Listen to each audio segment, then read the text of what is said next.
Okay, I have a shorter video on Lesson 12. I just want everybody to be ready to get the Washington Du Bois essay done. But I also want to get everybody ready to start the last essay, which is going to be on art and aesthetics. So I just wanted to cover a few things that are essential, but cover them kind of quickly. Okay. Now, a couple things with the class. I just want to have everybody to see that how the calendar is going to work for the end. And let me get myself out of here. Essay 3 is due tonight by the end of the night. And I'm going to go over some elements with that, with the Washington Du Bois, to make sure everybody's got that down. And it is the same kind of essay that we've done before, but with some slight new elements. We are going to start the Art and Aesthetics unit tomorrow. I'll be posting a video on that tomorrow in the morning. You will not have much reading for it, okay? You will not have much reading. We're going to be doing, selecting paintings, and then doing some research on it, not much, but some research, and using a Vasari reading to support what you're doing. Now, I'm going to mention this, but don't worry about it yet. In the readings, I've already had a couple folks mention this, don't panic. We are going to be using this, which is Vasari's Lives of the Artists. This is a very large reading, and it takes a long time to download, especially if you have a computer that works a little more slowly. We are not reading the whole book. In fact, you're going to get to pick and choose through it. It's an old work from the Renaissance on the lives of these artists, and it's the entire book. But you will get to choose what little sections you want to go to on any single author that you choose. So I don't want people worrying about it, but you should go ahead and try to download it tomorrow. Try to get it. And this is it. Again, it's 600 pages, over 600 pages. Don't panic. You're going to get to go to the part that you think is important and just read for a little bit to get a little bit of background from the Renaissance on the artists you've chosen to write on. And I'll go more into that tomorrow. Okay, so don't worry about it yet. Nothing to panic about yet. We'll panic later on. And let me finish up with the calendar. So tomorrow we finish the essay tonight, have that in tonight. Everybody should have gotten the video on the last essay. I should announce I will not be making videos on the civil rights essays. It takes an enormous amount of time to put those videos together. These took 3 days to put together. That's why I kind of disappear for a little while. I will not be doing that for the civil rights ones. You'll just be getting a grade. You should know by now something about your own writing and be able to understand where it's going and everything. So we'll begin the art tomorrow. Let's get rid of that. You're going to be completing quiz 3 on Monday. Now, I've posted videos on chapter 3 in the discussion area. There are 2 videos on chapter 3 in the grammar videos. So you can go to those, and those will walk you through it if you're having any issues with it. Okay, so those are there. Chapter 3 is not too tough if you've got 2 down, but chapter 3 is absolutely essential. So I would encourage you to at least go through lesson 1 on the grammar, and if you're having any trouble, go through lesson 2. So chapter 3, lesson 1, everybody probably should go through. Chapter 3, lesson 2, only if you want to be walked through the exercises. I walk you through the exercises to make sure they make sense. Okay, and then on Tuesday, you will be completing the library assignment. And now I have a link to it, and you go to the library assignment and you complete it. It doesn't, I can't predict how long it's going to take each individual, but it doesn't take that long. Many individuals, it's pretty fast. And just make sure you enter my name and my email, and it's going to email me your score, okay, and how you did. I believe it's about 40 questions, and it emails me your percentage. Your percentage goes in as your grade. Most students don't have much trouble with it, but make sure you pay attention to it and work through it carefully. Again, most students can get A's on it if they work through carefully. If you're sloppy on it, that's when you can easily run into trouble. But if you're careful, you can get a really high score on an assignment that's not that rough. Okay, so finish that on Tuesday. That's not too rough. And then I'm going to allow 3 days in which you can go in and complete quiz number 4. You can either do it on Thursday if you're all ready to go and you want to get that book out of here, or Friday or Saturday. You can complete it any one of those days, but you only get one try at it. You only get one attempt to finish it. Okay, so you can do it any one of those days. And for most of you, I think Saturday is going to be best. Finish the book, get it done, and do the quiz on Saturday. But I'm going to allow you, if you want to do it on Thursday, Friday, or Saturday. The quiz is going to, the final essay is going to be due on Friday. That date can't move. Really the official end of the semester is the 10th, and we've got rewrites in the journals due. So the other thing to be aware of, so that should organize everything for you. We've got a lot of stuff coming in. Your main focus is going to be the final essay, and get the library assignment in. The library assignment shouldn't take an hour. It's usually less than an hour, so it's not too tough. Get your grammar quizzes done and everything else. Now, one thing to be aware of is going to the discussions.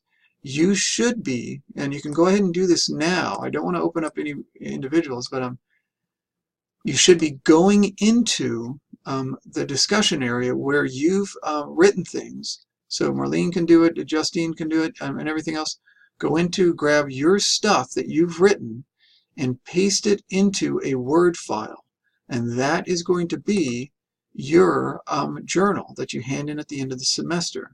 So make sure you've written as much as you can on each one. You can develop it in the journal a little bit if you need to. Write as much as you can and get it together. You should put it together sometime this week. And you're going to be sending it in to me on Saturday, sending me in the whole file. So, and I'll be checking the discussions and going through the journal and everything else. But you should be looking at that to see how much you have. You're looking to have 20 pages of double-spaced work. It doesn't have to be clean, spell checked or anything like that, and grammatically correct. I don't care about the commas as long as you show me that you've been engaging with the works all along, and it should be 20 pages by the end. Okay, we'll have some writing to do on some art, so you will be adding more to it. You should be up to at least 15 pages or so. That's what it should come out to by the end of the Washington Du Bois debate. So try to get it up to that and write as much as you can, and you can add to what you've already written. You can do that. I'm fine with that. As long as you're writing on the material itself, you're great. And then on the art one, I will give you some paintings to write on and things like that. Now, I'll go through that more tomorrow. Okay? So that's what we got coming up. You do get one rewrite. That one's due on the 10th. Everything's got to shut down on the 10th. Now, let me go through a few things just to check off, because you're probably all vigorously working on your Du Bois and Washington essays. I'm going to review things with that right now. Okay? So let me go through that. Basic things to have. Okay? These are things I covered before. Let me get rid of myself. Ouch. Make sure you have the body paragraphs. Body paragraph, if you agree with Du Bois, okay? If you agree with Du Bois, the body paragraph should be first body paragraph on Washington, second one on Du Bois, third one on Washington, fourth one on Du Bois.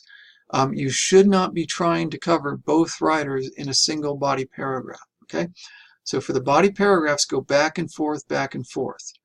If you agree with Washington, then your first body paragraph should be on Du Bois and have a quotation from him, second one from Washington with a quotation from him, and then third one on Du Bois, and then the fourth one on Washington and a quotation from whomever you're focused on for that paragraph. Okay, that's how your body paragraphs should be organized. Okay, if you agree with Du Bois, go Washington, Du Bois, Washington, Du Bois.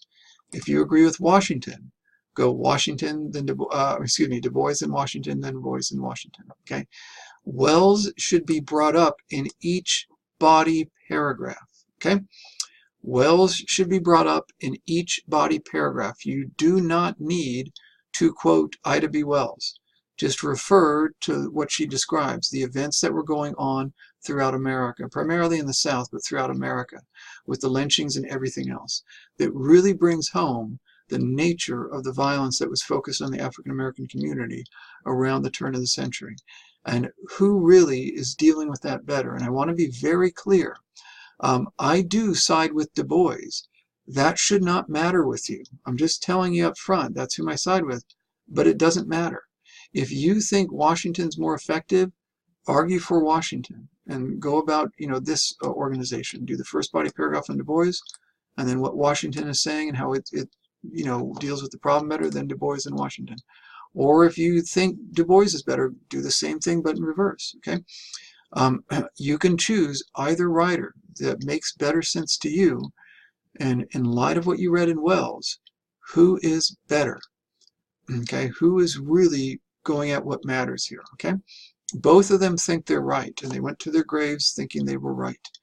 Okay, and no need to bring up any contemporary issues or issues that went on with the civil rights movement in the 50s and 60s or other things.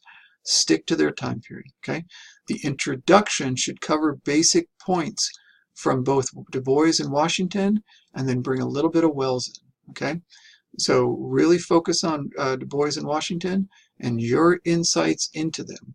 Why is Washington better? Why is Du Bois better? That really should be clear in your introduction. And your thesis needs to mention both of them and state why Washington's better or Du Bois is better, and mention Wells. That should. Okay. On a checklist, I'm going to show you guys, I'm going to post this checklist too so you can use it. I found students like this. Now that I've gone through all this stuff, this becomes a little more helpful later on in the semester. These are the things you should check for throughout your essay before you send it in. Okay? Make sure everything double spaces everything. Your essay does that. It includes the name, professor, and most of you guys are doing great on all this stuff. Okay? The vast majority of you are getting this down. Indent all paragraphs. These are all the little things. These do add up. Has no extra spaces between paragraphs. Includes a works cited with author, essay, book, publisher, year of publication. Okay. Notice you don't need to have the city in there anymore. Okay. Introduction sets up the content of the body paragraphs with about 3 to 5 sentences. Really, I should say it should be for you 6 to 8. Okay. Sets up the insights. In fact, I'll change it to 6 to 8 sentences. Because you've got to go back and forth between Du Bois, Washington, and Du Bois. And so really get a good introduction. Go for the higher grade on this one. States a well-developed and insightful thesis statement at the end of the introduction. And that's going to state why you think Washington's got it right and Du Bois is wrong, and why you think Du Bois has got it right and Washington's wrong. And bring in something about what Wells writes about with the lynchings and other things. With the, the very real political realities they were facing. Each body paragraph set the context for the quotation. Never, ever, ever start a body paragraph off with a quotation. Never, ever start with a quotation, ever, period. Includes a quotation of 3 to 6 lines of neat stuff. First body paragraph, something from Washington or Du Bois. Second one, something from Washington or Du Bois. Third one, okay, and then you go back and forth, okay? Cites page number and only page number after the quotation. If I know that that quotation is from Washington, all you need to do is put page 23. If I already know it's from Du Bois, then all you need to do is put page 34. That's all you got. That's all you need. Okay. Format quotations as integrated, fewer than 4 lines, or blocked, more than 4 lines. Make sure you take care of that. Describes the quotation carefully, about 3 to 6 sentences or so. That's what it should take. And then analyzes the quotation carefully, 2 to 3 sentences, and bring in Wells. Okay. And then lastly is your conclusion, restates the thesis, and summarizes your main ideas. So this is just a little checklist. If you do this stuff on any of your essays for this class or any class, you generally cover the basics. This is what you look for when you're all done. When you've finished all those early draft stages, you've developed everything, and you're good to go. Okay? So that's it. Get this all done, get it on in, and we'll start up the art tomorrow. Take care.